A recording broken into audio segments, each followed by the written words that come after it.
Hello students, myself Dipendra Singh Rawat और हम chemistry पढ़ने वाले हैं। आज जो हम स्टार्ट करने वाले चैप्टर, ठीक है, वो एनसीईआरटी के अकॉर्डिंग आपका फर्स्ट चैप्टर है। तो एनसीईआरटी में जो आपको दे रखा है वो इस नाम से दे रखा है, some basic concept in chemistry. ठीक है, ये तो आपके एनसीईआरटी में जिस नाम से दे रखा है वो हमने लिखा है। और हम इसको कंपटीशन एग्जाम में, ठीक है, नीट जेईई लेवल में अगर हम बात करें तो उस बेसिस में हम इसको, इस चैप्टर का नाम मोल कॉन्सेप्ट है, या फिर कई जगह इसको स्टैचोमेट्री भी बोलते हैं। स्टैचोमेट्री भी दो पार्ट में डिवाइड किया गया होता है, स्टैचोमेट्री 1 एंड स्टैचोमेट्री 2। स्टैचोमेट्री 1 में जनरली मोल कॉन्सेप्ट की या मोल से रिलेटेड जितने भी कॉन्सेप्ट है, मोलैरिटी, नॉर्मेलिटी, इनकी बात होती है, मोल्स क्या होते हैं। स्टैचोमेट्री 2 में रिडॉक्स और टाइट्रेशन की बात होती है, ठीक है, इक्विवेलेंट वगैरह सब आ जाते हैं उसमें। तो एक्चुअली एनसीईआरटी में क्योंकि दोनों चैप्टर अलग अलग है, रिडॉक्स एक अलग चैप्टर दे रखा है और मोल कॉन्सेप्ट का जो चैप्टर है वो some basic concept in chemistry के नाम से दे रखा है। ठीक है, तो हम उसको इसी तरीके से दो पार्ट में अलग अलग पढ़ेंगे। लेकिन हाँ, क्योंकि कहीं पे नाम इस तरीके से आ जाता है या हम जो मटेरियल देखते हैं उसमें इस तरीके से नाम मिलते हैं, तो कंफ्यूज मत होना, वो यही एक ही चैप्टर है। तो एनसीईआरटी में some basic concept in chemistry, और हम इसको मोल कॉन्सेप्ट भी बोल सकते हैं और स्टैचोमेट्री भी बोल सकते हैं। तो आज के लेक्चर में हम कुछ फंडामेंटल बेसिक्स बात करने वाले हैं, ठीक है, जो इस चैप्टर को आगे हमें पढ़ने में, ठीक है, इस चैप्टर को आगे हमें पढ़ने में और समझने में और इसकी अंडरस्टैंडिंग को इंप्रूव करने के लिए जो बेसिक रिक्वायरमेंट है उसके बारे में थोड़ा सा हम पढ़ने वाले, इंट्रोडक्शन टाइप में। तो कुछ चीजें हमें केमिस्ट्री में याद होनी चाहिए, ठीक है, याद होगी, बाकी मैक्सिमम कोशिश हम करते हैं 100 to 100 नहीं, लेकिन 80% 90% तक हम चीजों को समझ ले, ताकि उसको याद रखने में, उसको मेमोराइज करने में ईजी हो। तो आज के चैप्टर में हम पढ़ने वाले हैं लेक्चर में matter and its classification as well as SI unit and prefixes. Prefixes से मतलब क्या है, तो यहाँ पर अभी हम देखते हैं प्रीफिक्सेस क्या है। एसआई यूनिट का नाम सुना ही होगा, मैटर क्या होता है आपको पता होगा, उसका क्लासिफिकेशन कैसे क्या है वो भी इन जनरल आपने कभी ना कभी पढ़ा होगा। ठीक है, तो उसको एक बार हम एक छोटा सा ओवरव्यू के साथ समझेंगे। तो सबसे पहले अगर मैं बात करूं तो यहाँ पे जो वर्ड स्टैचोमेट्री यूज किया गया है, ठीक है, तो वर्ड जो स्टैचोमेट्री यूज किया गया वो दो टर्म से मिलकर बना है। The word stoichiometry is derived from two Greek words, stoicheion meaning element. ठीक है, पहला जो वर्ड है वो स्टैचुअन जिसका मतलब होता है एलिमेंट, और दूसरा है मेट्रॉन जिसका मतलब होता है मेजर। तो एलिमेंट को हमें मेजर करना है, ठीक है, फिजिकली और केमिकली, ठीक है, अलग तरीके से हम उसको मेजर करते हैं हम किसी भी एलिमेंट को। तो उन दोनों वर्ड को कंबाइन करके एक वर्ड इंट्रोड्यूस किया गया, स्टैचोमेट्री। ठीक है, तो दो ग्रीक वर्ड से मिलकर बना हुआ है।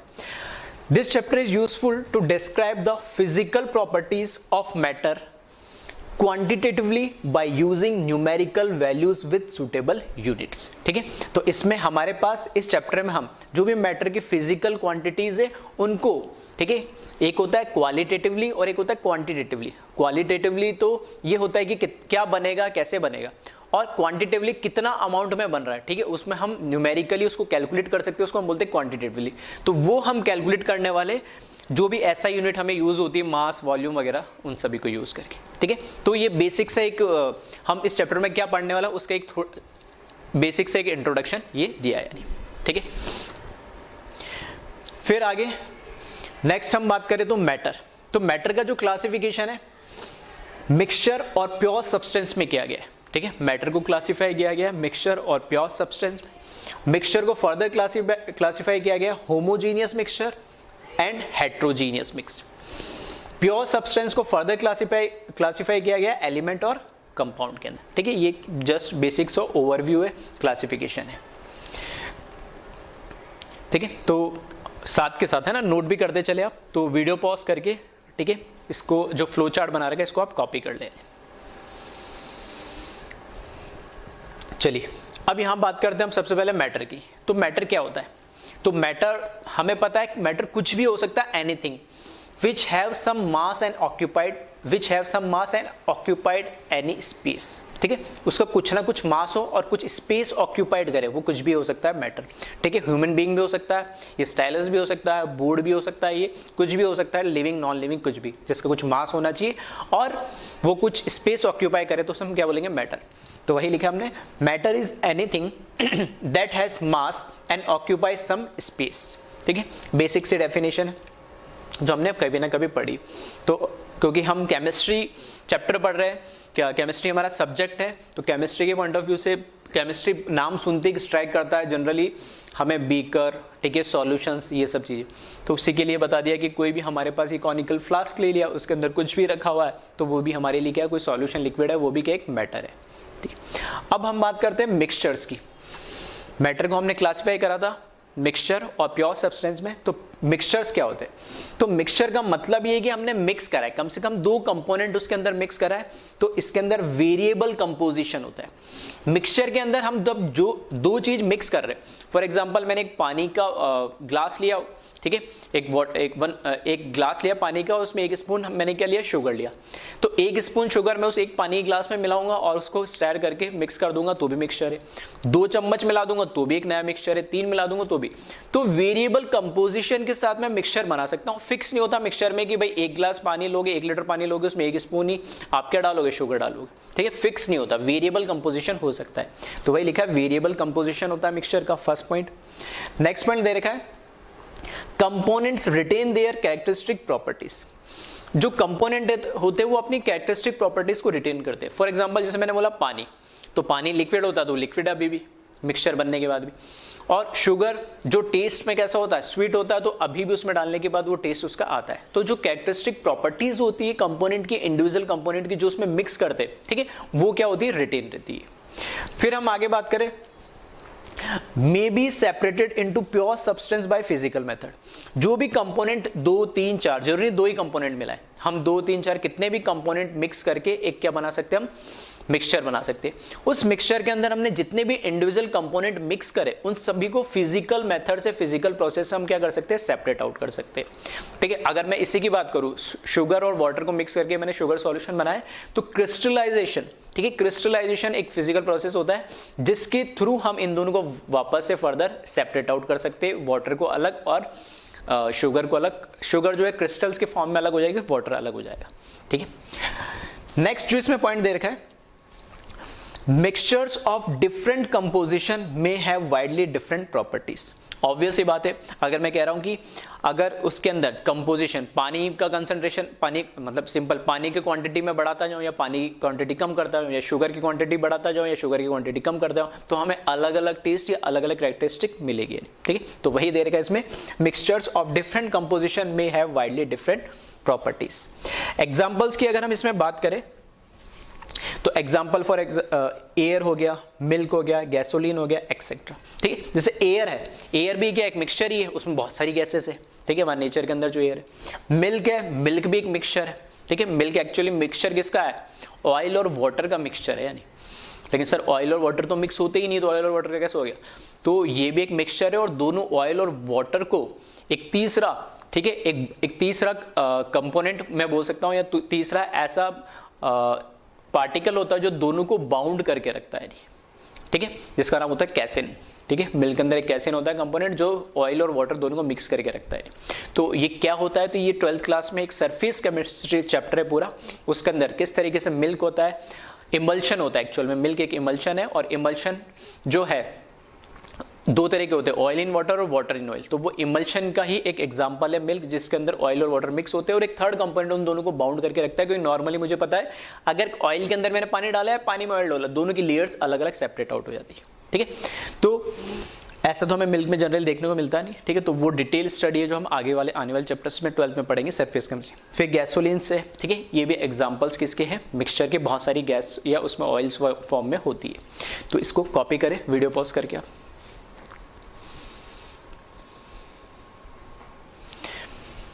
फिर इससे आगे हम बात करें, मिक्सचर हमने बोला फर्दर क्लासिफाई कर सकते हैं। Mixture further classify into 2 types, एक होमोजीनियस और एक हेट्रोजीनियस। ठीक है, 2 कैटेगरी में हम क्या कर सकते हैं, मिक्सचर को क्लासिफाई कर सकते हैं।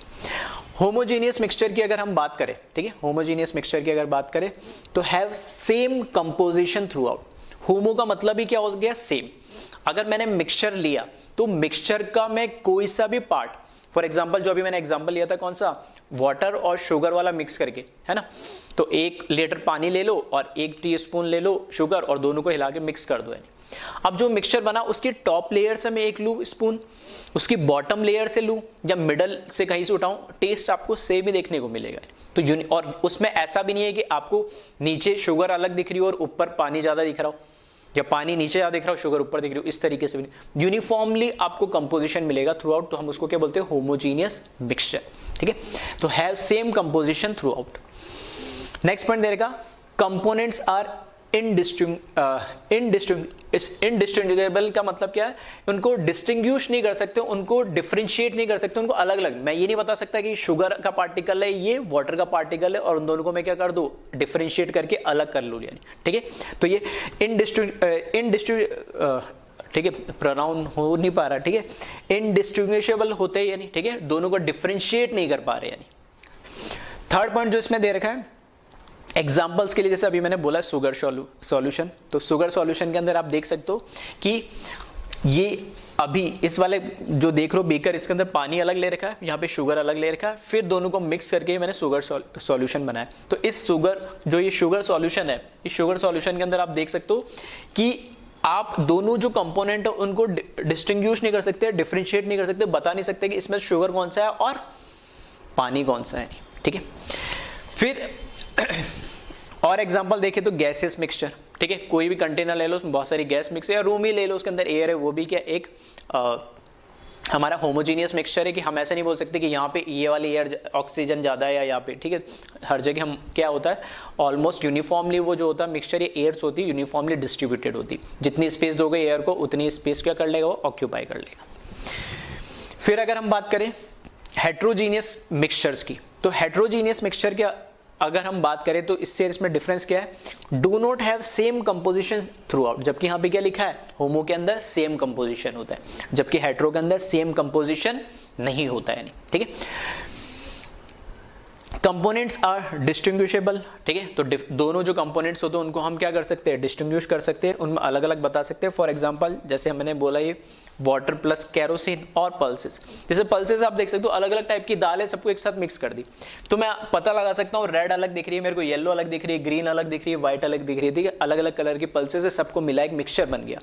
लेकिन ये जो मिक्सचर है इसमें सेम कंपोजिशन थ्रू आउट, इसका मतलब क्या है, अगर यहाँ से एक स्पून मैंने उठाया और यहाँ से उठाया और यहाँ से उठाया, तो उसके कोई अश्योरिटी नहीं है कि जो यहाँ से टी स्पून उठाया उसमें मान लो 10 पार्टिकल्स रेड वाली जो पल्स है, रेड वाली दाल है उसके, तो यहाँ पे भी 10 ही होंगे, हो सकता है वहाँ 15 भी हो या हो सकता है वहाँ पे 2-3 हो, ठीक है, तो यूनिफॉर्मली कंपोजिशन नहीं है, ये इसका मतलब है। फिर यहाँ पे जो दे रखा है डिस्टिंग्विशेबल, मतलब आसानी से मैं बता सकता हूँ, ठीक है, कितने कंपोनेंट जैसे मेरे को दिख रहा है, रेड है, ग्रीन है, व्हाइट है, ठीक है, येलो है और ब्राउन कलर की, तो 3-4-5 तरीके हमारे पास पल्सेस से दाल है, तो हम इनको इजीली क्या कर सकते हैं, आइडेंटिफाई कर सकते, डिस्टिंग्विश कर सकते हैं। दूसरा एग्जांपल जैसे वाटर प्लस केरोसिन, नॉर्मल में मिला दूंगा तो मुझे लेयर दोनों अलग अलग दिखेगी वाटर और केरोसिन की, तो ये भी इसका हेट्रोजीनियस का एग्जाम्पल है, ठीक है। तो होमो मतलब यूनिफॉर्म और ऐसे बोल सकता हूँ हेट्रो मतलब नॉन यूनिफॉर्म, अलग अलग मुझे नजर आएंगे। तो इसको कॉपी करें वीडियो पॉज करके।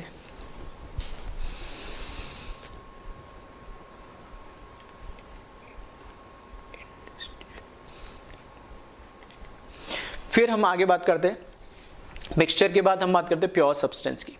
तो प्योर सब्सटेंस का मतलब क्या है, फिक्स्ड कंपोजिशन होगा, प्योर है मतलब उसमें जो भी होगा वो फिक्स्ड होगा, मतलब ऐसा नहीं किसी भी रेशियो में आप ऐड कर दो। जैसे मैंने बोला शुगर सॉल्यूशन बनाना है मुझे, तो 1 चम्मच बनाओगे तो भी शुगर सॉल्यूशन बनेगा, 2 चम्मच डाल दोगे तो भी शुगर, 3 बनाओगे तो कंपोजिशन वेरी कर सकता है। लेकिन अगर कोई प्योर सब्सटेंस है तो उसमें जो भी एक अकेला है तब तो ठीक है, और एक से ज्यादा है तो उसके अंदर क्या होगा, एक से ज्यादा है तो उसके अंदर क्या होगा, उनका कंपोजिशन फिक्स होगा, ऐसा नहीं कि हम वेरी कर सकते हैं।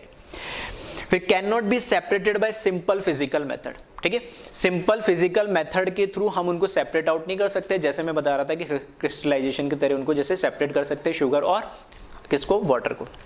नेक्स्ट पॉइंट दे रखा है इसमें, properties do not very, properties इनकी क्या है, सेम ही रहेगी। जैसे उसमें बोलते हैं कि हम जैसे जैसे उसका कंपोजिशन चेंज करेंगे, ठीक है, तो प्रॉपर्टीज वेरी करेंगी, क्योंकि यहाँ पे कंपोजिशन सेम ही रहता है, उसमें कोई चेंज ही नहीं आता, तो ऑब्वियस बात है प्रॉपर्टीज भी वेरी नहीं करेगी, उसमें सेम ही रहेगी। नेक्स्ट पॉइंट देगा, जैसे इसका एग्जांपल डायमंड हुआ, ठीक है, डायमंड की बात करें तो आपको पता ही है, ठीक है, डायमंड के बारे में आपको बताने की जरूरत नहीं है। डायमंड एक्चुअल बना किससे होता है, कार्बन से, कार्बन का एक एलोट्रोप होता है, यानी हर एक कार्बन 4-4 कार्बन से जुड़ा होता है और वो 3D के अंदर चलता है, ठीक है। इसका स्ट्रक्चर क्या होता है हम केमिकल बॉन्डिंग वगैरह में पढ़ेंगे, तो इसमें टेट्राहेड्रल स्ट्रक्चर होता है, sp3 हाइब्रिडाइजेशन होता है, कभी नाम सुना हो तो, अदरवाइज हम पढ़ेंगे। तो इसमें क्या होता है, एक्स एक्सिस, वाई एक्सिस और जेड एक्सिस, ठीक है, पॉजिटिव नेगेटिव, हर 3 डायमेंशनली ये क्या करता है, इसकी बॉन्ड जो होते हैं वो बढ़ते हैं, इसलिए ये कैसा होता है, बहुत ही स्ट्रांग होता है, हार्ड मटेरियल होता है, one of the hardest natural occurring material होता है डायमंड। तो इसमें सिर्फ क्या होता है, कार्बन के पार्टिकल्स होते हैं, ठीक है। तो ऐसा नहीं है कि डायमंड का मैंने, अगर मेरे पास एक टाइप का डायमंड है तो मैंने भाई यहां से पार्टिकल निकाला, ये यहाँ से पार्टिकल निकाला और बड़ा पार्टिकल लिया, तो उसमें क्या उसकी प्रॉपर्टी से मुझे अलग अलग मिलेगी, ऐसा नहीं, ठीक है, वो सेम ही मिलेगी। तो वही लिखा फिक्स्ड कंपोजिशन होती है, इनको हम सेपरेट आउट नहीं कर सकते, ठीक है। प्रॉपर्टीज डू नॉट, और प्रॉपर्टीज भी कुछ वेरी नहीं करती। नेक्स्ट एग्जांपल अगर इसमें हम देखें तो नेक्स्ट एग्जांपल दे रखा ग्रेफाइट। ग्रेफाइट अगेन कार्बन का एक एलोट्रोप है। ग्रेफाइट का जो स्ट्रक्चर होता है इस टाइप से आपको देखने को मिलेगा, लेयर्ड स्ट्रक्चर, और सबसे कॉमन क्या है, जो हम, ठीक है, पेंसिल्स यूज करते हैं, उसके बीच में जो ब्लैक कलर की जो आपको नजर आती है टिप, वो क्या होती है, ग्रेफाइट होती है। तो ग्रेफाइट के अंदर इस तरीके से मल्टीपल लेयर्स होती है। तो ये जो एक लेयर होती है इसमें 6 कार्बन होते, एक लेयर होती है उसमें इस तरीके से 6 मेंबर साइक्लिक रिंग होती है, और ऐसे 6 मेंबर साइक्लिक रिंग आपस में जुड़ी हुई होती है, और वो एक लेयर बनाती है, उसके ऊपर दूसरी लेयर, उसके ऊपर तीसरी लेयर, और ये एक लेयर दूसरी लेयर के साथ वीक फोर्सेस के साथ, जिनको हम बोलते हैं वीक वंडरवॉल फोर्सेस, अगेन हम बॉन्डिंग चैप्टर में पढ़ेंगे, केमिकल बॉन्डिंग में, तो वीक वंडरवॉल फोर्सेस के थ्रू ये क्या रहती है, बॉन्डेड रहती है। तो इसके अंदर 6 मेंबर साइक्लिक रिंग के अंदर जो कार्बन होते हैं उसके साथ, ठीक है, अगर मैं यहाँ पे बात करूं एक रिंग की, अगर मैं बात करूं, ठीक है, तो एक रिंग की बात करूं तो इस तरीके से ये कार्बन इसमें लगे हुए होते हैं। और बेंजीन रिंग का आपने नाम सुना होगा, तो उसमें ऑल्टरनेट सिग्मा पाई होता है, मतलब डबल और सिंगल इस तरह, लेकिन इसमें 2 ऑल्टरनेट क्या होंगे हमारे पास, सिर्फ 2 आपको क्या मिलेंगे, यहाँ पर पाई बॉन्ड मिलेंगे, एक रिंग के अंदर 3 नहीं मिलेंगे। फिर दूसरी रिंग इस तरीके से ये कनेक्टेड होगी, यहाँ से तीसरी रिंग इस तरीके से कनेक्टेड होगी, ठीक है, फिर ये इस तरीके से, तो ये इस तरीके से ये 2D, एक रिंग किसके अंदर आपको नजर आएगी, 2D के अंदर नजर आएगी, ठीक है। तो ये जो आपको नजर आ रही है इस तरीके, तो ऑल्टरनेट इस तरीके से ये पाई बॉन्ड आ जाते हैं इसमें। तो एक रिंग में 2 ही पाई बॉन्ड होते हैं, बेंजीन के अंदर तो ऑल्टरनेट होते हैं, इसमें सिर्फ 2 ही होते हैं। तो ये इस तरीके से आपको 2D लेयर होती है, ये एक 2D लेयर बनेगी, इस लेयर के ऊपर एक और लेयर, तो ये ग्रेफाइट मिलके बनाता है। फिर हम इसमें आगे बात करें,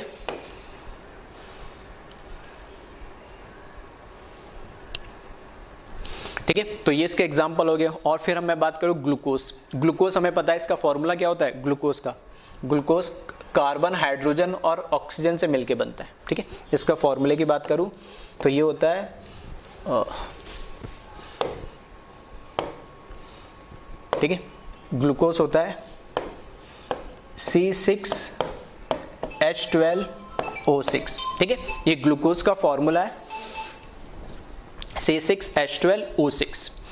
तो इसमें कार्बन, हाइड्रोजन और ऑक्सीजन तीनों से मिलके ग्लूकोज बनता है। फिक्स्ड है, अगर एक ग्लूकोज का एक मॉलिक्यूल होगा तो उसमें 6 कार्बन होंगे, 12 हाइड्रोजन होंगे, 6 ही क्या होंगे, ऑक्सीजन एटम होंगे। ऐसा नहीं है कि इसमें 7 कार्बन लगा दो या 5 कार्बन लगा दो, या हाइड्रोजन में कम ज्यादा कर लो ऑक्सीजन, मतलब फिक्स्ड, हम बोल रहे हैं यहाँ पर फिक्स्ड कंपोजिशन होना चाहिए, तो यहाँ पे फिक्स्ड कंपोजिशन है। क्लियर है, ये तो प्योर है ही, सिर्फ कार्बन कार्बन होते हैं ग्रेफाइट में, और डायमंड में सिर्फ कार्बन कार्बन होते हैं। हाँ, स्ट्रक्चर उनका अलग होता है, वो अलग चीज है। लेकिन ग्लूकोज की अगर मैं बात करूं तो उसमें कार्बन, हाइड्रोजन, ऑक्सीजन के एटम्स जो होते हैं वो फिक्स्ड होते हैं, ऐसे नहीं कि हम उसमें कम ज्यादा कर लें, ठीक है। तो इसको आप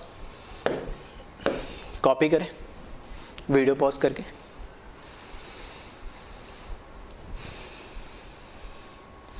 फिर देखिए इसमें प्योर सब्सटेंस को फिर फर्दर हम क्लासिफाई कर सकते हैं, ठीक है, किसके अंदर, एलिमेंट और कंपाउंड के अंदर। एलिमेंट की अगर हम बात करें तो एलिमेंट क्या, वो एलिमेंट को कैसे हम डिफाइन कर सकते हैं, an element consist of only one type of atom, ठीक है। एक एलिमेंट का मतलब ये है कि सिर्फ उसमें एक टाइप का एटम होगा, एक से ज्यादा नहीं हो सकता है। नेक्स्ट पॉइंट अगर हम उसमें बात करें तो can not be decompose further into simpler substance, क्योंकि एलिमेंट एक ही टाइप का एटम होगा तो उस एक एटम को फर्दर हम ब्रेक नहीं कर सकते, ठीक है। तो कोई स्मॉलेस्ट पार्टिकल एक तरीके से क्या, वो एटम है, एटम को फर्दर तो हम उसको क्या कर सकते हैं, सब डिवाइड या ब्रेक नहीं कर सकते।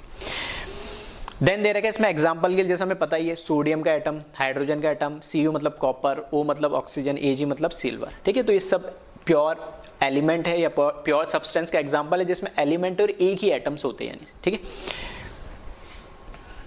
तो इसको वीडियो पॉज करके कॉपी करें स्लाइड से भी।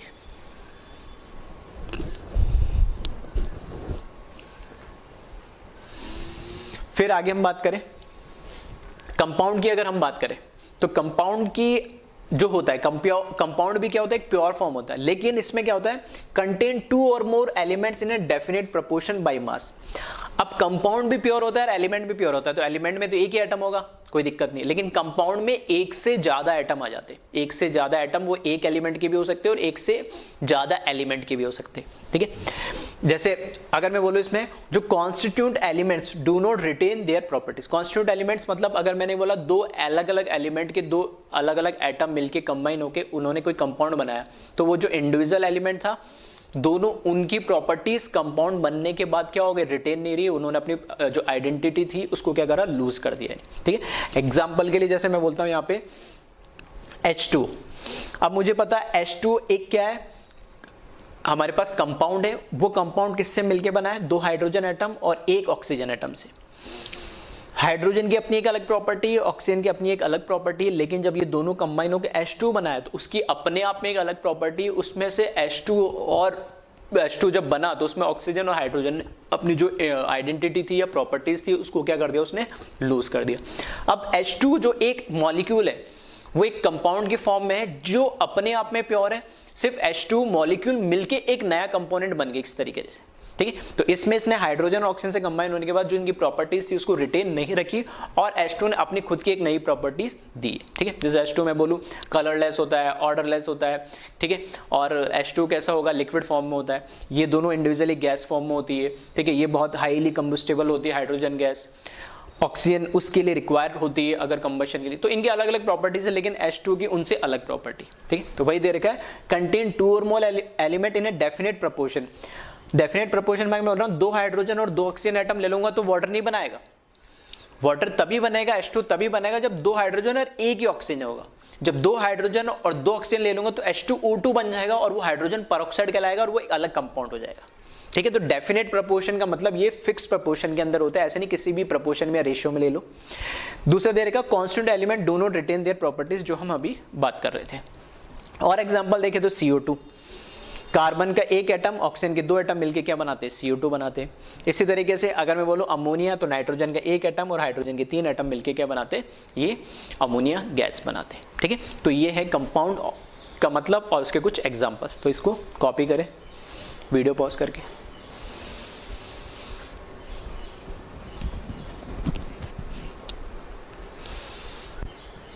फिर आगे हम बात करते हैं इसमें properties of matter and their measurements, ठीक है। प्रॉपर्टी मैटर की जो प्रॉपर्टीज है, ठीक है, उसको समझने के लिए अगर मैं बोलूं एवरी सब्सटेंस हैज यूनिक और कैरेक्टरिस्टिक प्रॉपर्टी। कोई भी सब्सटेंस है, एलिमेंट है या कंपाउंड है, उनकी अपनी एक अपने आप में यूनिक प्रॉपर्टीज होती है, ठीक है। The measurable properties of matter are express by specified unit, ठीक है। उनको कैसे एक्सप्रेस करें, तो उनको एक्सप्रेस करने के लिए हमें कुछ स्पेसिफाइड यूनिट्स चाहिए होती है, ठीक है। वो यूनिट्स कौन सी है उनको हम देख लेते हैं, ठीक है। अगर जैसे मेरे को मास है, वेट मास है, तो उसको एक्सप्रेस करने के लिए एक यूनिट चाहिए, कैसे बोलूं मैं, ठीक है। अगर मेरे पास कोई लिक्विड है, वॉल्यूम है, तो उसको एक्सप्रेस करने के लिए कितना लिक्विड है वो भी मुझे चाहिए। अगर मेरे पास कोई लंबाई लेंथ है तो उसको एक्सप्रेस करने के लिए एक यूनिट चाहिए। तो इस तरीके से 7 फंडामेंटल हम यहाँ पर क्वांटिटीज की बात करते हैं और उनकी यूनिट की बात करते हैं, ठीक है। तो इसको कॉपी करें, फिर हम कौन सी यूनिट है वो देखते हैं।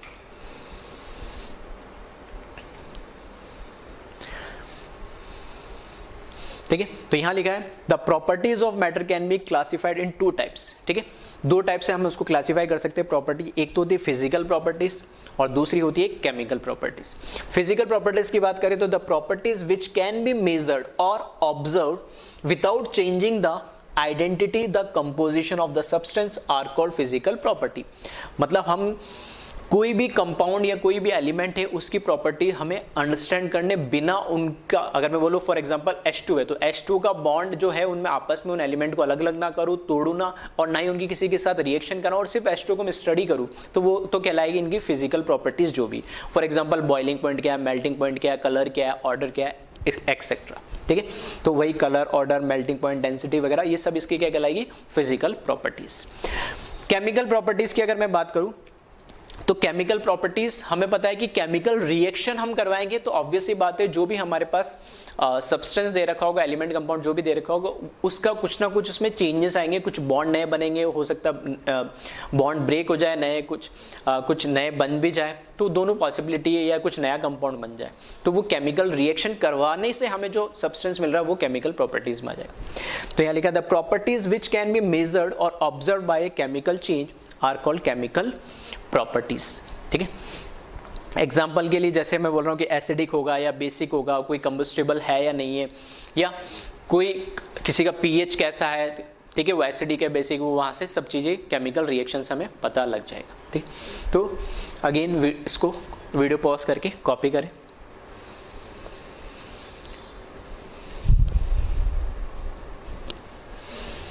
फिर हम बात करते हैं आगे एसआई यूनिट। ठीक है, इंटरनेशनल एसआई यूनिट मतलब इंटरनेशनली अलग अलग क्वांटिटीज को अंडरस्टैंड करने के लिए एक कॉमन एक स्टैंडर्ड होना चाहिए, एक कॉमन प्लेटफॉर्म होना चाहिए, ताकि कंफ्यूजन ना हो। ऐसा ना हो कि मैं कोई अलग यूनिट में मेजर कर रहा हूँ, कोई दूसरी स्कूल कोई अलग में कर रही है, कोई दूसरी सिटी या दूसरी कंट्री, तो फिर उसमें क्या होता है, इररेगुलरिटी आ जाती है। ठीक है, उसमें प्रॉब्लम आने लगेगी चीज़ों को समझने में या उसको ट्रांसलेट करने में। तो एक स्टैंडर्ड बनाया गया है इंटरनेशनली एसआई यूनिट का, जिसमें हम क्या रखते हैं, कॉमन यूनिट्स के थ्रू उनको क्वांटिटीज को स्टडी करते हैं। तो वैसे तो डिटेल में इसको आप फिजिक्स में पढ़ोगे, ठीक है, फिर भी एक बेसिक आइडिया मैं दे रहा हूँ। ठीक है, वहाँ पे आप कैसे डायमेंशनली भी चेक कर सकते हो कि यूनिट सही है या नहीं है, वो सब चीज़ें डिटेल में आप फिजिक्स में पढ़ोगे। फिर भी एक बेसिक आइडिया दे रहा हूँ, physical quantity and their SI unit. Physical quantity basic fundamentally हम बोलते हैं 7 होती है, length, mass, time, electric current, temperature, amount of substance and luminous intensity. Symbol इनके लिए capital L, M, capital M और कैपिटल टी। यहाँ पे इलेक्ट्रिक करंट के लिए कैपिटल आई, टेम्परेचर के लिए यहाँ पे स्मॉल टी दे रखा है। ठीक है, हाँ केमिस्ट्री में उल्टा हो जाता है, केमिस्ट्री में हम टेम्परेचर कैपिटल टी से और टाइम स्मॉल टी से लिखते हैं, क्योंकि हमारे लिए यहाँ पे टाइम, क्योंकि फिजिक्स में टाइम, ठीक है, स्पीड वेलोसिटी ज़्यादा यूज होती है, हमारे लिए कम यूज होता है। टेम्परेचर हमारे लिए ज़्यादा केमिस्ट्री में यूज होता है, तो थोड़ा सा ध्यान रखना।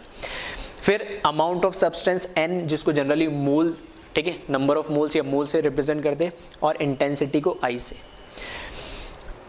ऐसा यूनिट का नेम अगर हम बात करें यहाँ पे, तो उसकी ऐसा यूनिट का नेम, जैसे फिजिकल क्वांटिटी वैसे उसकी ऐसा यूनिट होगी। तो अगर मैं बोलूँ यहाँ पर लेंथ की ऐसा यूनिट होती है मीटर, मास की ऐसा यूनिट होती है किलोग्राम, टाइम की ऐसा यूनिट होती है सेकंड, इलेक्ट्रिक करंट की ऐसा यूनिट एम्पियर, टेम्परेचर की ऐसा यूनिट केल्विन, ठीक है, अमाउंट ऑफ सब्सटेंस की ऐसा यूनिट जिसको हमने मोल बोला है, और इंटेंसिटी की ऐसा यूनिट क्या होती है, कैंडला।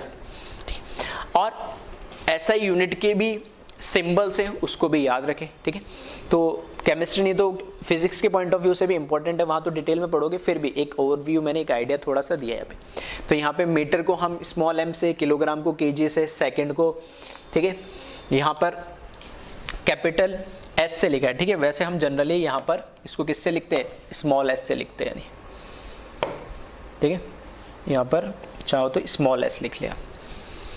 ठीक है, फिर यहाँ पर एम्पियर को कैपिटल ए से, केल्विन को कैपिटल की से, मोल को MOL लिखते छोटा, और कैंडला को हम CD के फॉर्म में लिख देते हैं। ठीक, तो हमारे लिए जो केमिस्ट्री पॉइंट ऑफ व्यू से बात करूँ तो मीटर, किलोग्राम, सेकंड, एम्पियर कहीं ना कहीं थोड़ा सा फिजिकल केमिस्ट्री में यूज होता है, और मोल, केल्विन। ठीक है, कैंडला वगैरह हमारे इंटेंसिटी इतना यूज होता नहीं केमिस्ट्री में।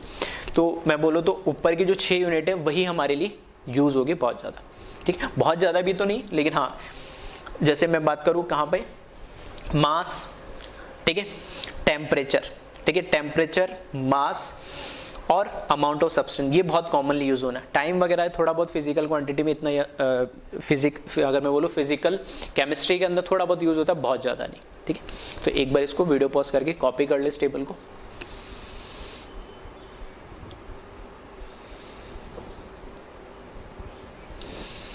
चलिए,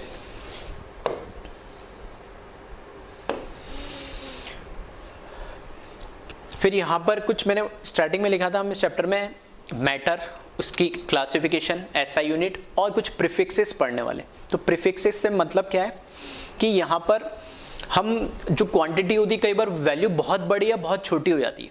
ठीक है, फॉर एग्जांपल मैं लेंथ की बात करूँ तो मेरे को बोले कि 1 बिलियन किलोमीटर है, तो अब उसको मैं बार बार इतने जीरो लगाऊं, है ना, तो इतना कन्वीनियंट नहीं होता है। तो उसको सिंप्लीफाई करने के लिए कुछ प्रीफिक्सेस हम यूज करते हैं, तो बड़ी वैल्यूज को भी और बहुत छोटी वैल्यूज को भी, दोनों, ठीक है, दोनों को सिंप्लीफाई करने के लिए यहाँ पर हम प्रीफिक्सेस यूज करते हैं। तो वही है मल्टीपल, मतलब 10 के मल्टीपल में हम इसकी बात करते हैं, प्रीफिक्स क्या बोला जाता है और उस प्रीफिक्स के लिए सिंबल क्या यूज किया जाता है, ठीक है। तो यहाँ पर अगर मैं बात करूं तो 10 की पावर -24 को योक्टो, सिंबल y, कैपिटल Y है।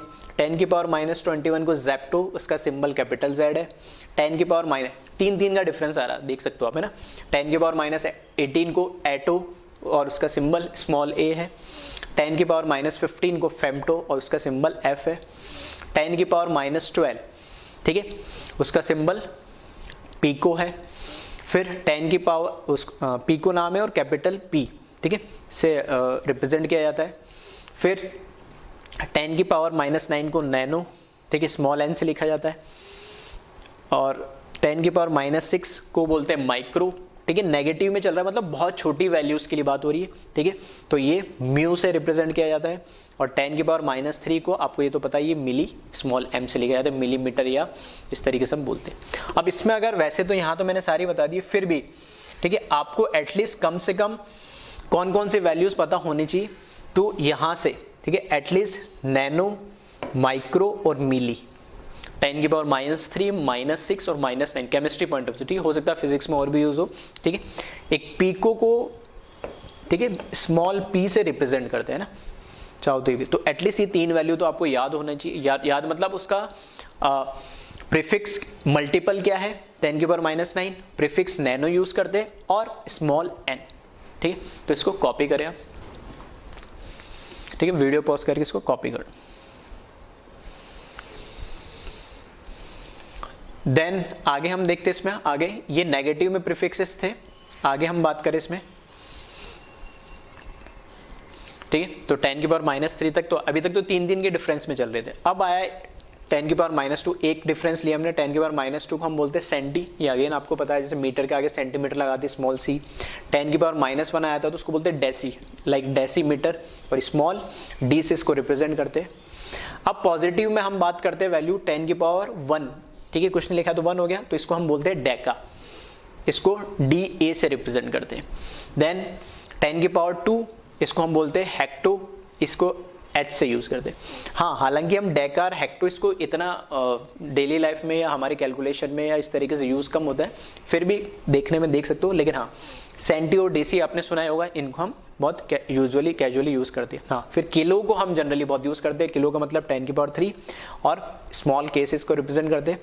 10 की पावर, अब फिर से 3 के डिफरेंस में स्टार्ट हो रहा है, 10 की पावर 3 से 10 की पावर 6, जिसको हम बोलते हैं मेगा, ठीक है, तो मेगा में कैपिटल M आ जाता है। 10 की पावर 9 में गीगा लिखोगे, ठीक है, जैसे कंप्यूटर में भी हम बोलते हैं मेगाबाइट, गीगाबाइट, ठीक है, वही सब चीजें यानी कैपिटल G। 10 की पावर 12 को टेरा, ठीक है, कैपिटल T, ठीक, कितना TB है, हम जो है कितने TB की हार्ड डिस्क है, कितनी TB आपके लैपी में है, कितनी TB आपके PC में, तो वो टेरा का मतलब वही है 10 की पावर 12, गीगा का मतलब 10 की पावर, वो प्रीफिक्सेस बताता है, ठीक है। तो इसको कॉपी करें, और अगेन इसमें से अगर मैं बात करूं तो आपको एटलीस्ट, ठीक है, ये आपको तो पता ही होगा, सेंटी और डेसी, डेका और हेक्टो एज सच यूज नहीं होता है, लेकिन हाँ किलो, मेगा और गीगा ये बहुत यूजुअली आपको कैलकुलेशन में देखने को मिल जाएगा, ठीक है। तो इसको वीडियो पॉज करके कॉपी करें।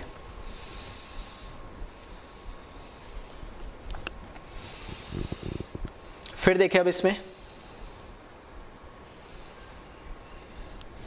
नेक्स्ट, फिर जैसे वहां पे -24 तक दिया तो लिखाने में सारे लिखा दे। 10 की पावर 15 को पेटा बोलते हैं, कैपिटल P से, ठीक है। 10 की पावर 18 को एक्सा, कैपिटल E से। 10 की पावर 21 को जेटा, ठीक है, कैपिटल Z से। और 10 की पावर 24 को योटा, कैपिटल स्मॉल y से, ठीक है। तो इसको भी आप कॉपी कर लें। तो सारे आप पूरी टेबल याद नहीं रखें, लेकिन जो जो मैंने मार्क करा एटलीस्ट उतना तो आपको पता होना चाहिए, ठीक है। मिली, माइक्रो, ठीक है, नैनो, और यहाँ पर किलो, मेगा, गीगा, टेरा, इतना आपको पता होना चाहिए, ठीक है। फिर मास एंड वेट, ठीक है, दो अलग अलग टर्म है। फिजिक्स में तो बहुत डिटेल में आप बात करती हो और अप टू 10th क्लास में भी कहीं ना कहीं आपने देख लिया होगा, यानी कि मास और वेट होता क्या है। तो मास of a substance is the amount of matter present in, actual कितना मैटर के अंदर मास है वो मास से रिप्रेजेंट करते। और weight is the force exerted by gravity on an object, और जो भी ऑब्जेक्ट है ग्रेविटी की वजह से जो उस पर फोर्स लग रहा है वो हमें किस फॉर्म में नजर आता है, वेट के फॉर्म में। ठीक है, तो वेट क्या होता है, W इक्वल्स टू क्या होता है, mg, तो मास इंटू ग्रेविटी। फिर यहां पर अगर हम बात करें, the mass of a substance is constant where its weight may vary from one place to another due to the change in gravity, क्योंकि मास तो m, जो मैटर के अंदर एक्चुअल है मास वो तो m ही रहता है हमेशा, लेकिन जो वेट है वो ग्रेविटी से मल्टीप्लाई होता है। तो ग्रेविटी क्या चेंज हो जाती है, हाइट, ठीक है, सरफेस से ऊपर जाओगे तो भी ग्रेविटी चेंज होगी, सरफेस से नीचे आओगे तो भी ग्रेविटी चेंज होगी, प्लेनेट चेंज करोगे तो भी ग्रेविटी चेंज होगी। तो मास तो हमेशा यूनिवर्सल उसका वही रहेगा, लेकिन ग्रेविटी हर जगह जगह अलग अलग होती है। तो ग्रेविटी के चेंज होने से वेट भी उसका होता है, क्या होता है, चेंज होता रहता है। तो यहाँ पे एक एग्जांपल जैसे दे रखा है कि यहाँ पर ये अगर इंसान अर्थ पे है तो उसका वेट, और अगर वो मून पे है तो उसका वेट अलग अलग होगा, मास दोनों जगह सेम होगा, ठीक है, लेकिन यहाँ पर ग्रेविटी अलग अलग होने से ग्रेविटी मून पे जाते तो कम हो जाती है। तो यहाँ पे अगर मास इसका 120 kg, वैसे दिख नहीं रहा होगा, फिर बताता हूँ, यहाँ लिखा मास 120 kg, तो वेट उसकी ग्रेविटी से मल्टीप्लाई करा तो 1200 न्यूटन आया। यहाँ पर मास 120 kg है, जबकि इसका जो वेट है वो 200 न्यूटन ही आ रहा है, क्योंकि उसकी ग्रेविटी बहुत कम हो जाती है। ठीक है, तो इतना डिटेल में आप वैसे तो फिजिक्स पढ़ोगे, फिर भी एक बेसिक सा ओवरव्यू दिया मास और वेट क्या होता है। तो हमें तो जनरली हम किस में, मास के अंदर ही डील करेंगे केमिस्ट्री में। तो इसको कॉपी कर ले आप। फिर देखें, the SI unit of mass is KG, तो 1 kg में हमें पता 1000 ग्राम होता ही है। ठीक है, तो चाहो तो ये लाइन भी आप लिख सकते हो, वैसे आपको पता ही है, हमने देख लिया ये। फिर देखें यहाँ पे डेंसिटी, तो डेंसिटी इन जनरल हमें पता है, डेंसिटी क्या होता है, मास अपॉन वॉल्यूम होता है। तो density of a substance is it's amount of mass per unit volume, तो पर यूनिट वॉल्यूम में किसी भी सब्सटेंस का कितना मास है वो उसकी क्या होती है, डेंसिटी होती है। ये भी आप पढ़ चुके हो। इसकी यूनिट की बात करें तो मास की यूनिट केजी, वॉल्यूम की यूनिट मीटर क्यूब। ठीक है, तो केजी पर मीटर क्यूब या केजी की पावर, केजी इंटू एम के पावर -3 आ जाए। Then density is also expressed in gram per centimetre cube या ग्राम सेंटीमीटर की पावर केजी, ये ग्राम। ठीक है, आप पढ़ोगे एमकेएस और सीजीएस वगैरह, ठीक है, फिजिक्स में तो वहाँ इतना ड्रिल मैं नहीं बता रहा हूँ, वहाँ पे देख ही लोगे और बेसिक थोड़ा आइडिया हो गई। तो ये एमकेएस के अंदर है और ये सीजीएस के अंदर आ जाता है। ठीक है, तो केजी और ये ग्राम और पर सेंटीमीटर क्यूब भी आप इसको लिख सकते हो। ठीक है, तो इसको भी आप वीडियो पॉज करके कॉपी कर ले।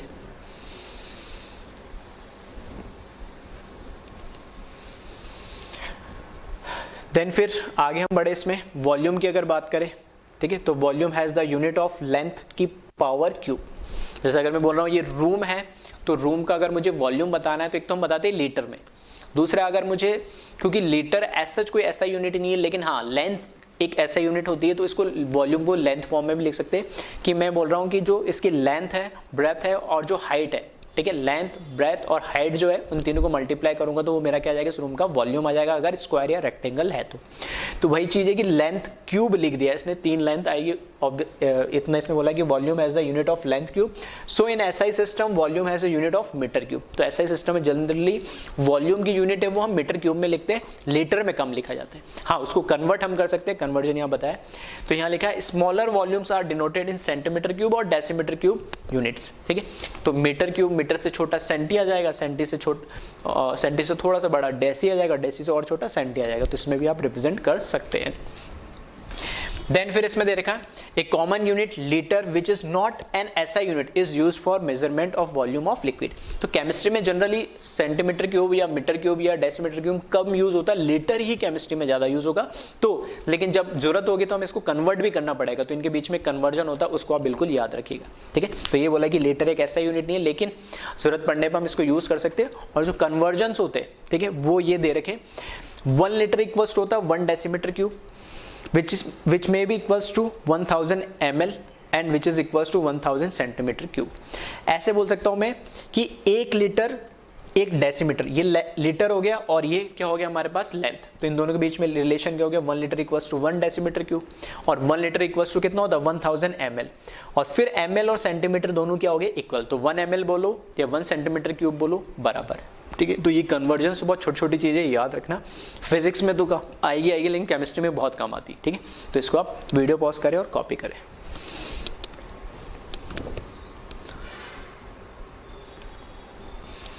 फिर हम ठीक है बात करें फिर लास्ट इसमें टेम्परेचर की, तो टेम्परेचर भी इंपॉर्टेंट बहुत है केमिस्ट्री पॉइंट ऑफ व्यू से। तो there are 3 common scales to measure temperature, temperature को मेजर करने के 3 कॉमन स्केल्स क्या है, पहली तो है डिग्री सेल्सियस, ठीक है, तो इन जनरल हम डिग्री सेल्सियस में बात करते हैं कॉमनली, दूसरी डिग्री फ़ारेनहाइट और तीसरी केल्विन, ठीक है। तो यहाँ पे इस तरीके से डिग्री सेल्सियस, डिग्री फ़ारेनहाइट और सिर्फ केल्विन, यहाँ पे डिग्री केल्विन नहीं बोला जाता, सिर्फ केल्विन, तो कैपिटल के यूज करते। तो इसमें से हमारे केमिस्ट्री में, पूरी केमिस्ट्री में, फिजिकल केमिस्ट्री या केमिस्ट्री इन जनरल बोलूँ, जहां पर भी टेम्परेचर की बात होगी हम हमेशा केल्विन के अंदर बात करेंगे। अगर डिग्री सेल्सियस में दे रखा है तो उसको कन्वर्ट करेंगे किसके अंदर, केल्विन में। फ़ारेनहाइट में बहुत ही रेयरली कोई क्वेश्चंस होते या दिए होते, फिर भी कन्वर्जन में बता देता हूँ, लेकिन जब भी ध्यान रखना, फिर से बार बोल रहा हूं मैं, टेम्परेचर की जब भी बात होगी केमिस्ट्री में हम सिर्फ और सिर्फ उसके ऐसा यूनिट दैट मींस केल्विन में बात करेंगे। अगर डिग्री सेल्सियस में दे रखा है तो उसको हम केल्विन में कन्वर्ट करेंगे। तो यहाँ पे डिग्री फ़ारेनहाइट कैसे रिलेटेड डिग्री सेल्सियस से, तो उसके लिए फॉर्मूला दे रखा है, degree Fahrenheit is equal to 9/5 of degree Celsius plus 32 उसमें ऐड कर देना है, ठीक है। तो डेरिवेशन वगैरह से तो मतलब नहीं, हाँ इस फॉर्मूला डायरेक्ट याद रखे कन्वर्जन का। इसी तरीके से Kelvin scale is related to Celsius scale as follow, तो ये आपने पढ़ाई होगा कभी ना कभी, Kelvin equals to degree Celsius plus 273.15, ठीक है। तो जो भी डिग्री सेल्सियस आपका टेम्परेचर दे रखा है उसमें 273.15, और कॉमनली हम जनरली क्या करते हैं राउंड ऑफ करके 273 भी ऐड कर देते हैं, ठीक है, तो भी कोई दिक्कत नहीं है न्यूमेरिकल में, कैलकुलेशन में।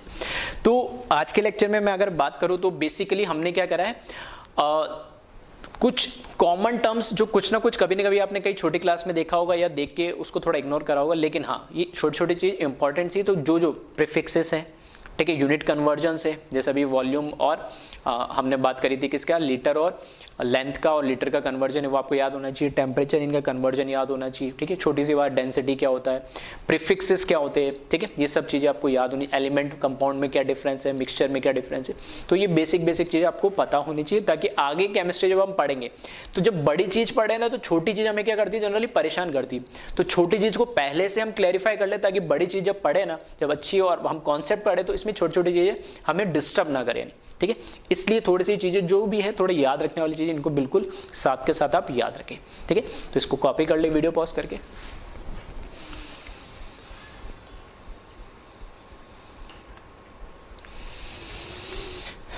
ठीक है, तो आज के लेक्चर में फाइनली हमने बेसिक्स चीजें देखी। तो हो सकता है कई लोगों को लगा कि भाई हमें तो ये पता ही था, कोई बात नहीं, बहुत अच्छी बात है अगर आपको पहले से ये सब चीजें पता है। और नहीं पता है तो प्लीज इन चीजों को याद करना शुरू करिए और प्रॉपर नोट्स बनाइए, ठीक है। नोट्स बनाना बहुत इंपॉर्टेंट है।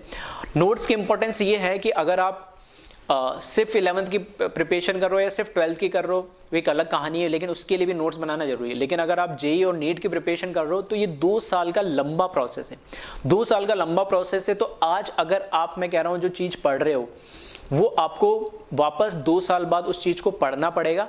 तो 2 साल बाद जो आप पढ़ोगे तो तभी पढ़ पाओगे जब उसके आपके पास नोट्स होंगे। 2 साल बाद आपके पास कोई वीडियोस नहीं होंगे कि इतने आप जो भी एक चैप्टर के 10, 12 या 15 या 20 वीडियो एक साथ देख पाए उसको रिवाइज करने के लिए, या फिर 2 साल बाद कोई टीचर आपको उस फेज से या उस स्पीड से या उस एफिशिएंसी से रिवीजन नहीं करवाएगा जिस एफिशिएंसी से उसने पढ़ाया पहली बार। तो नोट्स की अपने आप एक इंपॉर्टेंस है। आज से पहले आपने क्या करा है अप टू 10th क्लास तक कोई फर्क नहीं पड़ता, लेकिन आज से जब आप 11th में आ गए हो तो पढ़ने का तरीका थोड़ा बदलना पड़ेगा। और सबसे इंपॉर्टेंट बात है इसमें नोट्स।